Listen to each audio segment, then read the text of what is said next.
You're listening to The Adventuring Party, talking about gaming the Irish way. Cade Mila Vulture, you son of a gun. Welcome to the party. I'm Warlord Scar. I'm Owen. And I'm Dave. And we're wondering, where do you get your material from? There's an awful lot of thought transcribed into scrawled beer mats running around the gamosphere. And some of it is really useful, really inspiring, really thing. And you can run an entire campaign off it. Others is less... Folks, have you ever had a game where you're running a module, or maybe you're helping out a convention? You've been handed a hastily scrawled together scenario from someone that you've never heard of before, and you're just wondering, and you're looking at the structure of it and all this, the elements of it, and you're just thinking, maybe I should just throw this all in the bin and start from scratch. Some modules, yeah, or some consonars are pretty poorly laid out. Yeah, they. It's not even that they're necessarily bad or the material in them is bad, but layout can be often the very first killer. This is like, I think an example I can use right now is there's great award-winning, all-time favorite module for early D&D called The Dark Tower by Janelle Jacquet. And it is one of the most imaginative adventure modules I've ever seen. There's multiple dungeon levels, all interconnected with various teleporters, traps, traps that are actually shortcuts, and extra sub-levels going between all of them. It's this wonderful, interconnected, intricate toy of a dungeon that a party can have a real fun of. But the information layout is absolutely bizarre, because you'll get you see level 1 room 11 or something. Yeah, you'll go and you see there's a little weird little hatch or dotted line on one corner of the thing. It says, that's weird. It doesn't say anything about it in the notes. And then you go down to level 3 and say, and you get to room 327. It says, obviously this has the hatch that comes from room 111 and dumps the exploring party into the nest full of ghouls. And it's like, wait, what? Wait, those are connected? Shouldn't both sides of this information channel have mentioned this? You think so? I mean, and maybe the main problem is that there's all these callbacks as you go through text. Like you go 3 pages on, and it'll call back something, 10 pages previous, and you say, "Oh, that's cool," but how do I track how everything's interconnected? You can put down a dungeon map, and sure, that'll give you a list of rooms, but it doesn't necessarily say what is relevant to what other things. If how many of these teleporters lead back to level 1, how many of the wandering monsters on this random table are actually boss monsters from another from a previous level who've gone for a walkabout in the middle of this dungeon invasion. You're talking a little bit about organizational stuff and how it mind maps for the writer, and it mightn't match to how you would organize the information. Yeah. So basically, you're looking at, they've done a multi-level dungeon, and so they've gone room by room explaining what stuff is. And they might even mention this links to room E15 from room B7. Yeah. But they haven't. But is that how your brain works, Warlord? Or is it that's not all how my the brain time? works? Yeah. It's because it doesn't take that many instances of this happening for me to become very uncertain of, it takes away my ability to just make up a detail. Like, and Yeah. in many situations, if you're just going on to let's say a more underwritten bullet pointy dungeon, like some of those Yeah. minimalist OSR one-page pamphlets, those sort of come with this agreement from the writer that they trust you to make up details that they haven't mentioned. Like they've mentioned like 2 or 3 bullet points of important details, and then they trust that you, if your players ask you, well, what does this room smell like, or you know, are there any ashes on the floor or something like that, they trust you to be able to come up with those details. But in a situation where you information is in, there's a huge amount of dense information in the module, but it's not organized the way you would think of it. Yeah. Then that takes away your ability to empathize, because you're thinking, well, I could make up an answer here, but what if it's contradicted 3 dungeon levels later? I can, from knowing you, Warlord, I know that would drive you crazy. Yes. You would go mad at that one. Now, that's not everybody's problem, but some people are like, oh, I said that there's no smell here, but it should stink of the Otiogs who are down the corridor in the thing. Yeah. Boo. I will. But there's a word count limit, of course, right? Because you can't account for everything, you know? You could mention maybe the stink of the Otiogs drifts up in the Odiog section, and you might remember, like, because it is important to remember sights and smells when people enter rooms, but it's kind of a tricky one, isn't it? Because it's how you present it for one person might be how somebody else's mental map of something doesn't work, and they're like, I am bamboozled by this adventure, you know. It's like, Yeah, I mean, I think the best that you could do is try and organize it in a way that's consistent and well, as clear as can sensibly done in the space constraints. Well, again, my mental map is showing through there, though. yeah. Now, this when you're talking about Dark Tower, I was actually looking at that recently because Dungeon Crawl Classics Goodman Games did a 3-volume slipcase of it for DCC and 5th Ed D&D, and I was thinking I would never run this under 5th Ed because resource attrition, because it was designed for a different game. It was designed for a game where resource attrition was a thing, and in 5th Ed, it's not so much a thing. Yeah. Like, if you tell people in 5th Ed, oh, you guys aren't getting any long rests or any short rests while you're down here, there'll be issues, you know? They will not be used to such hardship, number one, and some people's classes will stop working. You know? Yeah, I mean, the game itself is not designed to survive, like, a lack of short and long rests. Yeah. Yeah, but you can see why someone might still be tempted just because it's got this unique style. Like, even though, I can get really annoyed at the information layout, sometimes it is still a really cool dungeon that, you know, is still almost unique in its interconnectedness. So, but I was considering getting this, Scar. Have you gotten it? I have an old version that was reprinted like 5 years ago. So it's not adapted, but so it's basically like a photocopy of the original in a new cover for me. So that works because I have a modern OSR system to adapt the stats and all that stuff too. So that's not a problem. But like, assumptions can be very different because what counts as very trying for the parties back in AD&D can be very feast or famine, where either the dragon sneaks up behind them with his invisibility spell and breathes on them and they all get turned to ashes, or they spot him with their they get some lucky rolls, spot him, and then just gank him before he can lift a claw. Good work.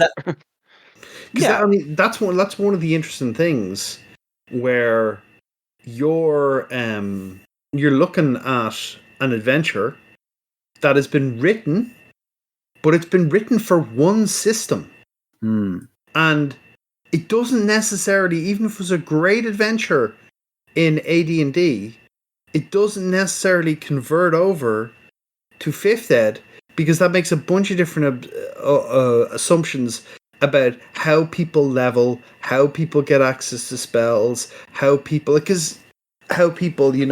handle a kind of an attritional system. And can you just leave whenever you want? Can you just come back whenever you want? Does something reset if you do that? Do things change?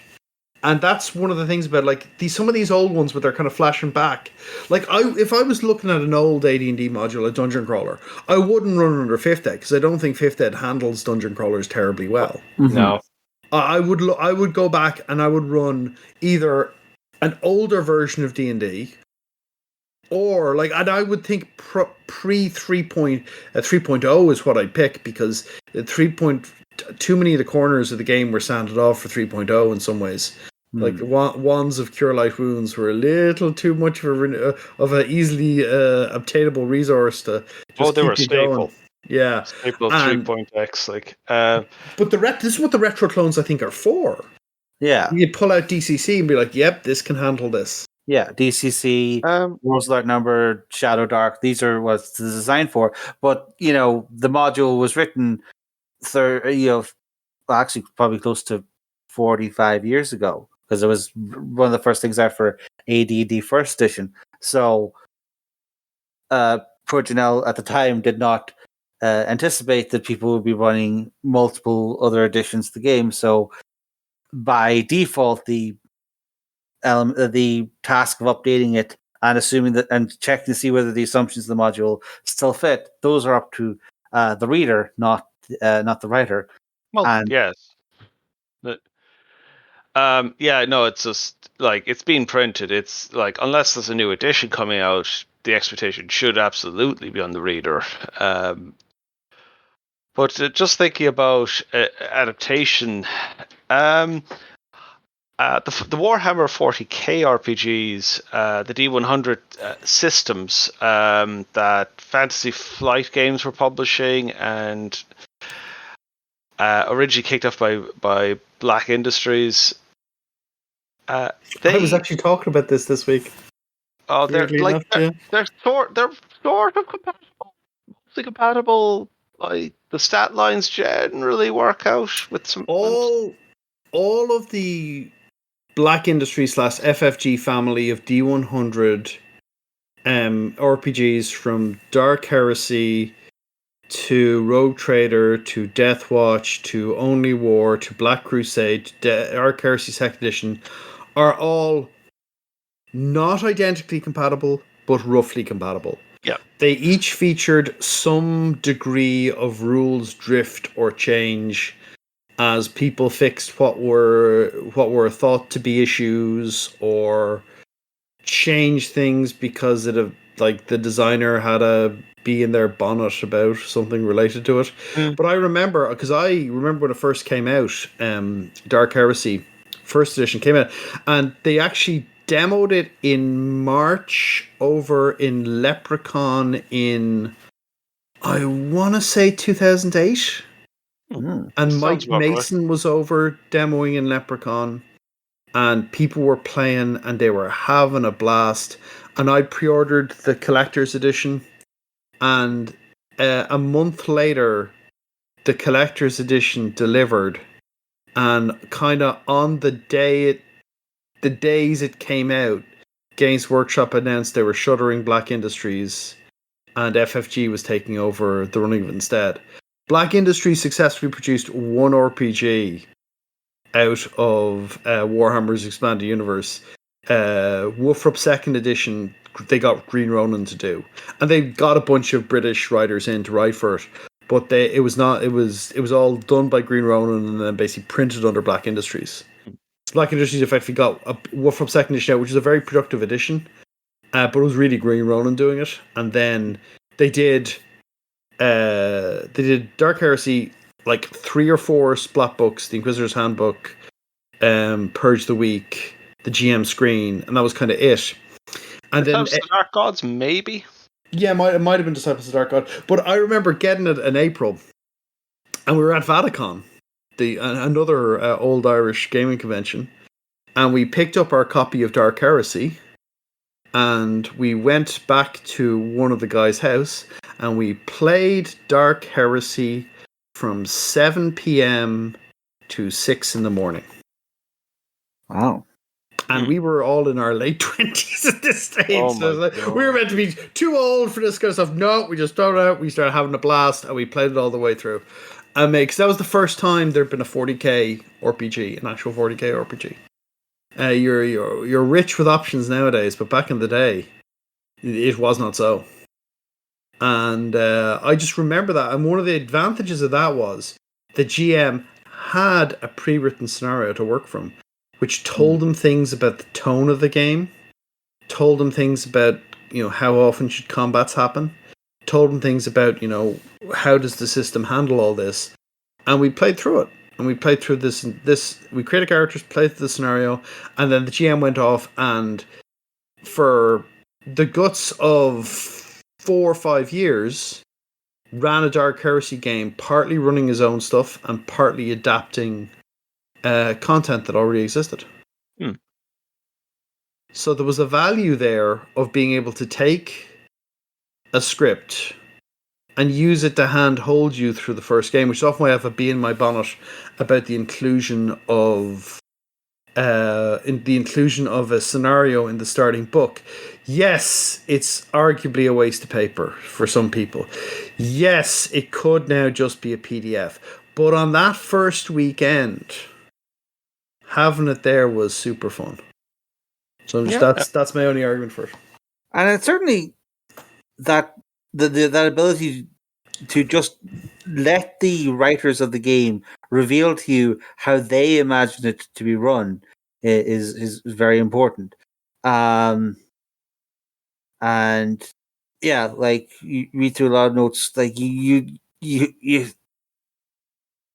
I think Gary Gygax, relatively smart guy, very eager, very good to decent a patriarch of the early hobby.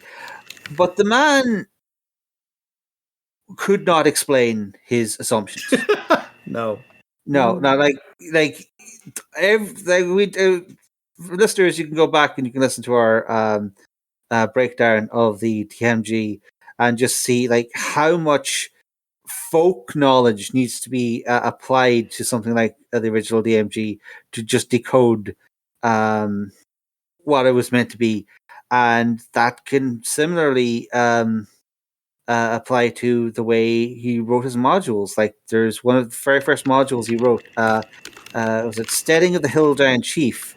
If you are not on Gygax's wavelength, what will happen is you will be told, you'll blindly follow his thing of, your PCs get arrested and told they have to assault this house full of hill giants. How they expect you to kill hill giants when you're partly able to be arrested by random knights in the count's court, unclear, but partly these high level chumps are very easy to bring along. But if you run it without realizing that the kind of wily gameplay that Gygax was encouraging through negative play, you will have the players walk into the main room and be assaulted by like 24 hill giants plus all their ogre chefs, and or they try sneaking in the back and get eaten by dire wolves. Because there's like a nest of like 24 dire wolves in the back garden. Well, at least they were taken care of quickly then. Yeah, but like there's a whole bunch of assumptions that Gygax says that people are going to be basically trying to cheat the scenario and absolutely do 100% of their maximum to not have it be a fair fight. And also the contrived background thing was very specifically photocopying what he'd written for, I think, one of their first Gen Cons. So it's not actually something you do for, if you're just running the thing in your own campaign. It's just, how to get these chuckleheads into a 3-hour session at a con. But again, very hard to get that meaning just from reading the scenario that is written. So, these are assumptions that some authors are better at communicating across in their notes than others. So, I mean, if we're talking about having to run something from someone else's pen, one of the most common ways gamers end up doing that, particularly at conventions, is running someone's con scenario. Have people been a puppet for others often? Yes. I almost was roped into one. Technically was, and then it didn't happen. So technically, no. I've run many a scenario. There was an old joke that used to be played on me was they'd go to WarpCon and they'd get the worst scenario that they could find, and they'd have me run it. What did you do to WarpCon? No, so the playgroup, what they would do is it became a joke that I got a scenario. We went in one time and there was no spare tables, and I said, "Look, if you just give me the scenario, I'll run it for the guys." And I got given the scenario, and it was one of the worst things I'd ever run. I will not. I will mention no names to protect the guilty, but it was terrible.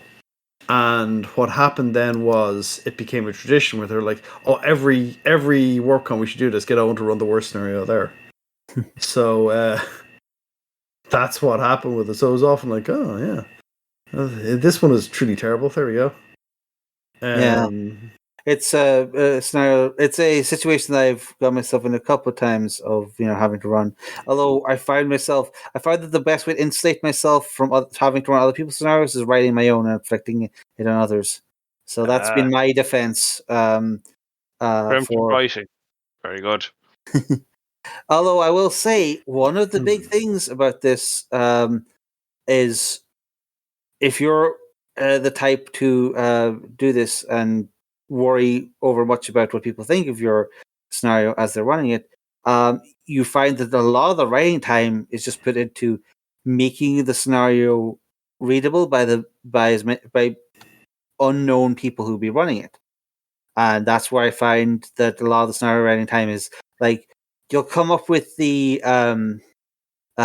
scenario and the layout and the main beats in one wild sugar crazed or caffeine addled afternoon, and you'll have that out, and after a bit of cleaning up, you'll have something that you can run fairly easily.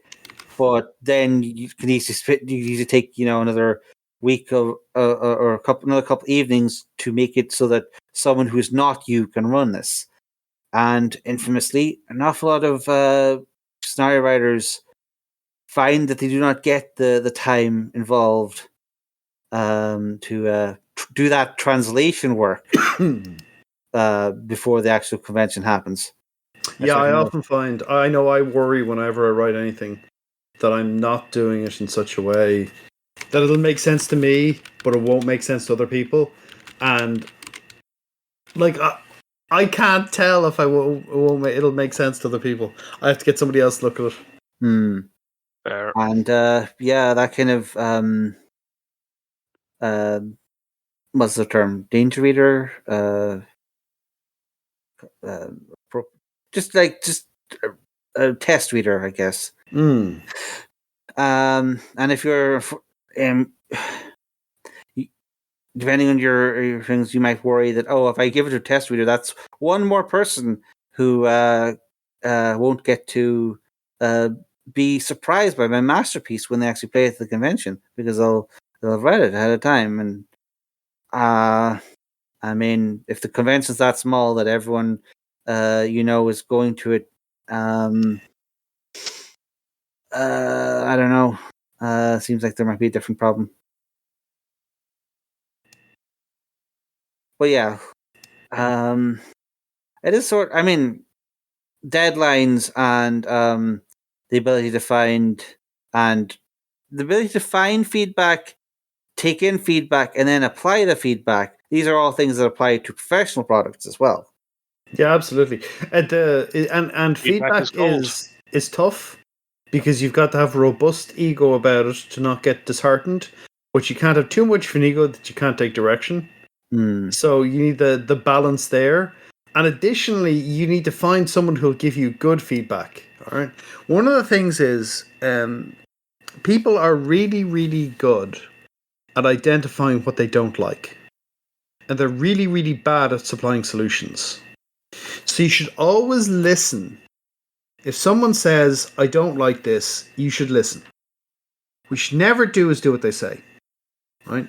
You basically go, okay, that's why you're doing that. Fine. You don't like that. Fine. I will change it. Oh, you changed to this. No, no, no, no. I will change it. And I will figure out a way to do it myself because I understand the other tensions that are in the scenario and that the reason I put that thing there. So I will change this, but I will not consult you about what I will change it to you. I may just show it to you and go, there's what I've changed it to. But I don't basically make you a part of that process because you can identify you don't like it, but you can't really identify what is the problem. Because there are times when I've seen people identify an issue and they come up with a solution, and I'm like, they're completely correct about the issue, they're completely wrong about the solution. Hmm. And they will be confidently completely wrong about the solution. Yeah. There is an issue in RPGs anyway where there is a maniacal DIY enthusiast streak that runs through RPG writers and GMs and other Yeah. things that they think I can write as good a scenario as anybody and I can design a good as game as anybody. When in reality, no, you can't. Yeah, you might be able to. You might be a person who's a skilled writer or a skilled designer, but all the time you're not. And you have to. People don't recognize that, but they're not. They often go around, "I'll change this rule," without understanding why that rule is there. I wince at anybody who decides to make sweeping changes to a module or sweeping changes to a rule set without having played it once. You have to play it at least once before you can start making big edits. Because you don't understand why those things are there until you start running it and all the pieces come together for you. Sometimes you can. Some people can read critically, but there's very few. Oh, yeah, from personal experience, it's well possible to to screw up a module, even having experienced the system before. Yeah. But yeah, the just rolling back to a previous example, I've had I have some fun adapting the various 40k RP modules to different games in the setting. Like Dark Heresy to Deathwatch was quite fun. I did make a point of making changes such as beefing up the opposition because apart from a handful of enemies, most of them would have perished in half a combat round, given even a moderately leveled Deathwatch party.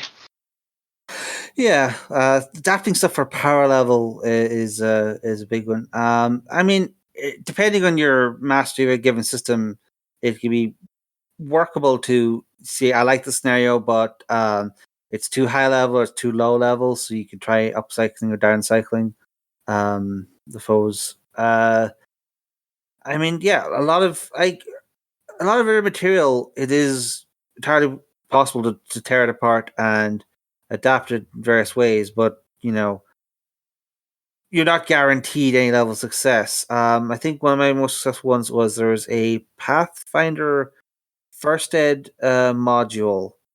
I think it's like it's starter mod. It's just like a starter scenario where you're like going into this steampunk dungeon, and like the idea is you kind of get locked in this sort of carousel of dungeon rooms. You basically have to turn the carousel and go into each room in turn.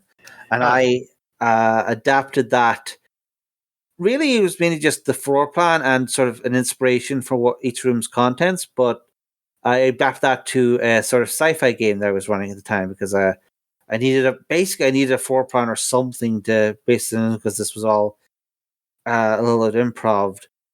And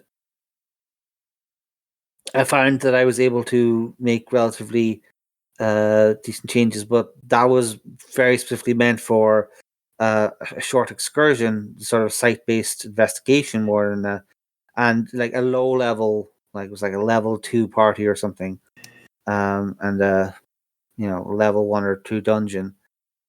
I found I was able to make the adjustments to that, but that was more seeking the module as inspiration rather than as a thing in itself to run. And that's something you have to make a distinction of, depending on like what your objective for running material is. Because like as you say, there are some people who will look at this thing they've bought or downloaded offline and go, this is perfect except for all the things that I disagree with. So I will change this. Yeah, good luck with And that. yeah, it helps if you're going to do that kind of adaptation. It really helps to know, like, particularly if you're going to spend, big money on a fancy, kickstarted module or mega adventure or whatever have you.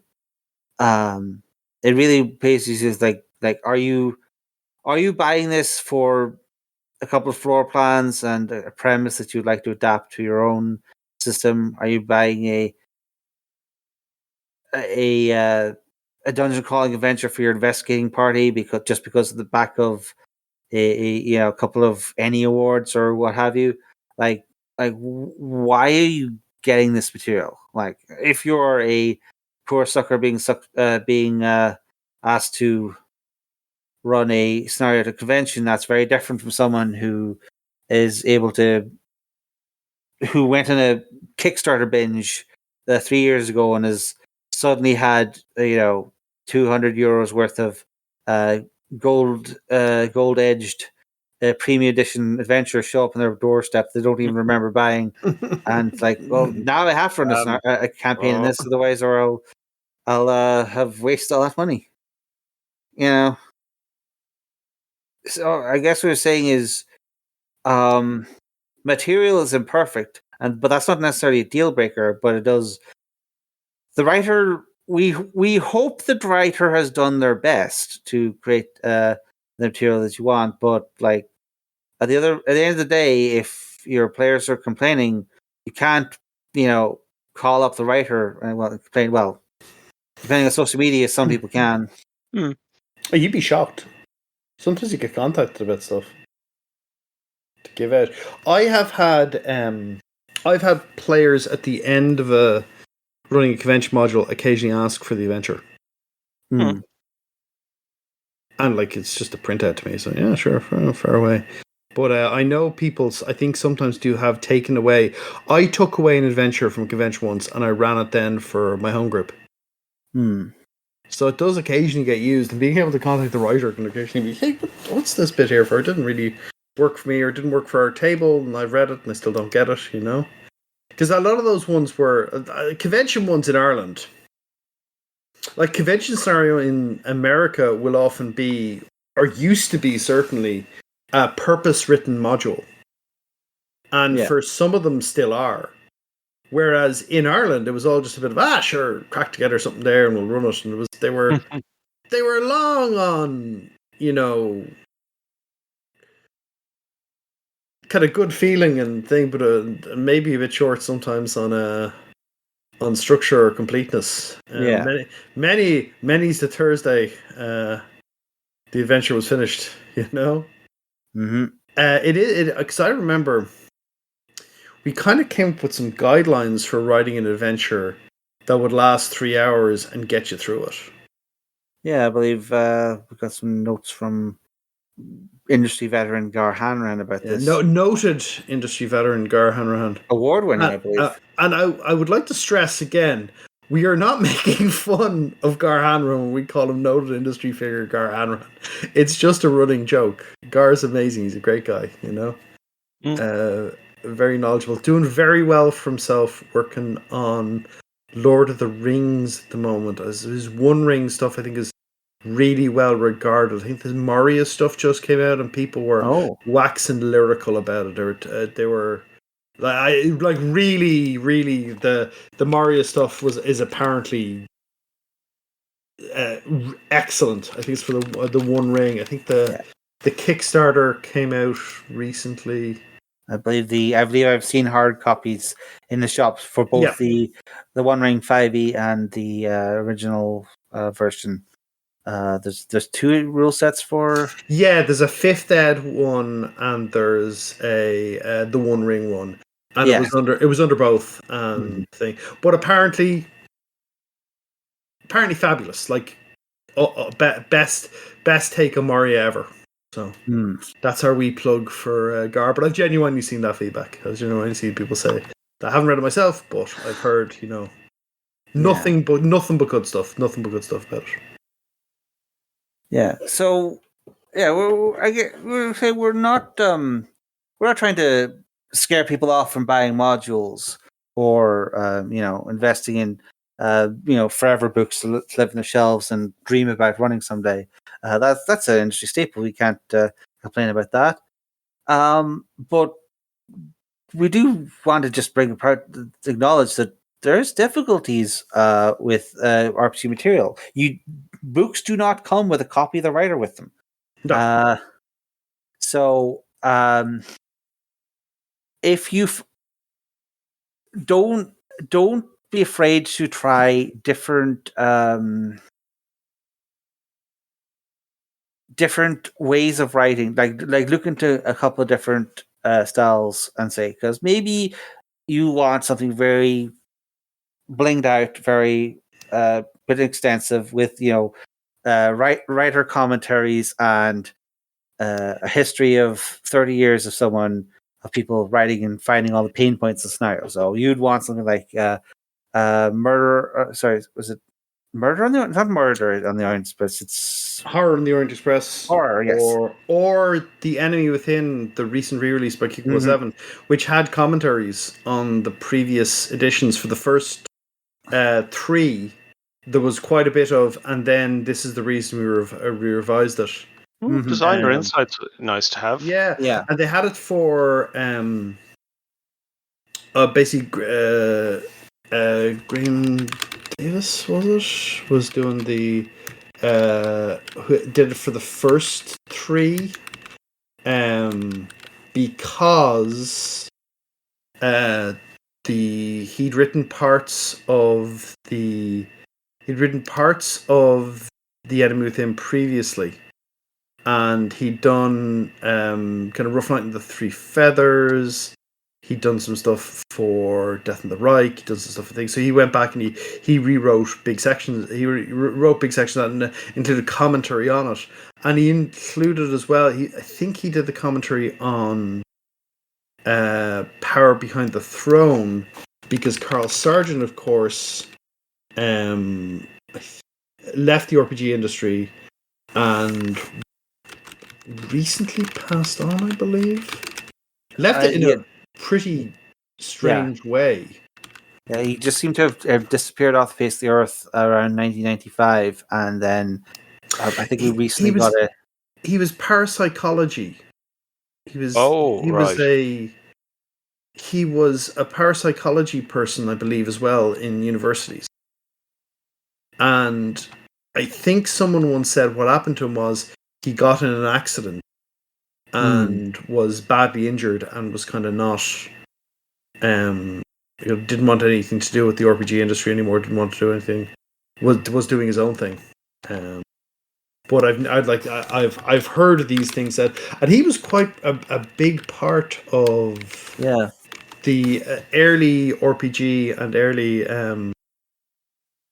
early Wolfram, certainly, because they were originally Power Behind the Throne was an AD&D module, and it was adapted to that,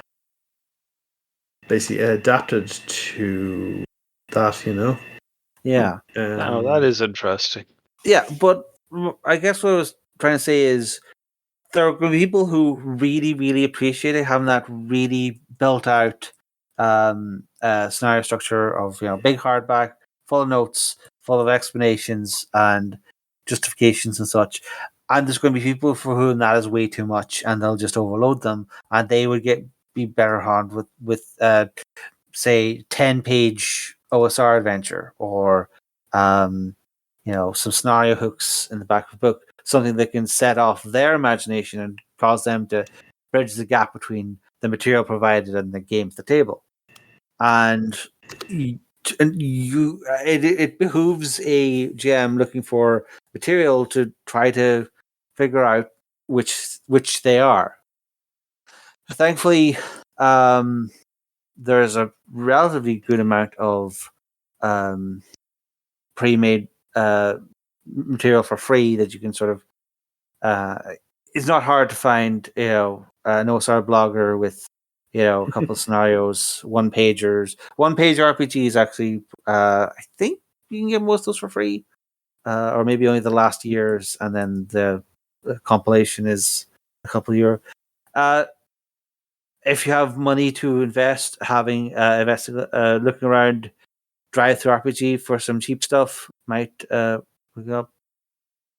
But bundle of holding. Yeah, absolutely. A good bundle of holding will really give you a whole bunch of stuff. And yeah, I guess we're going to this is like RPG material of this kind, whether it's setting books or full scenarios or bullet points in the back of the book to give you ideas. These are all, unless you're in a very weird and negative relationship with your RPG writers, these are all intended to be helpful, but how they're helpful to you is going to be depend on you, as it were.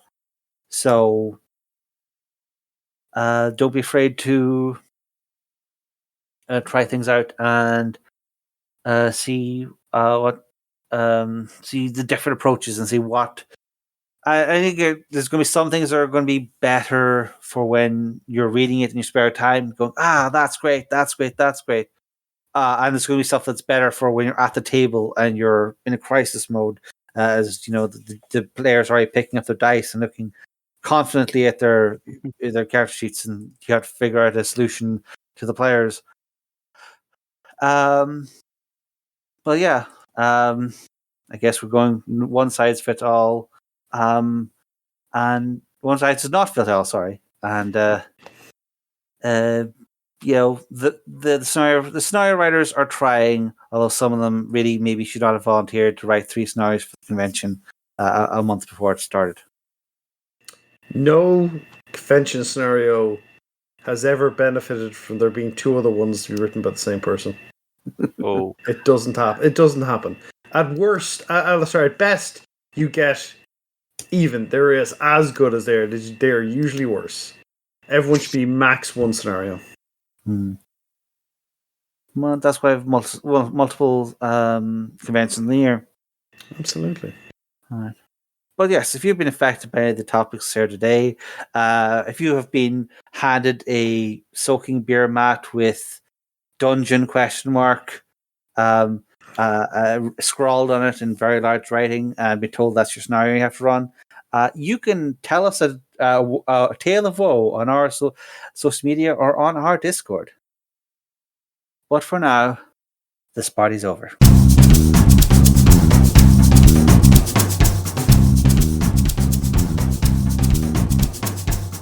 Thank you for listening to The Adventuring Party. Join us on our Discord server, where we keep the party going after hours. Otherwise, you can find us on Facebook, YouTube, Spotify, Twitter, or you can email the hosts at party@theadventuringparty.net. The Adventuring Party is released under a Creative Commons Attribution, Non-Commercial, Share-alike version 3 license. But you probably knew that already. We hope you enjoyed the episode, and look forward to seeing you back here next week. Goodbye.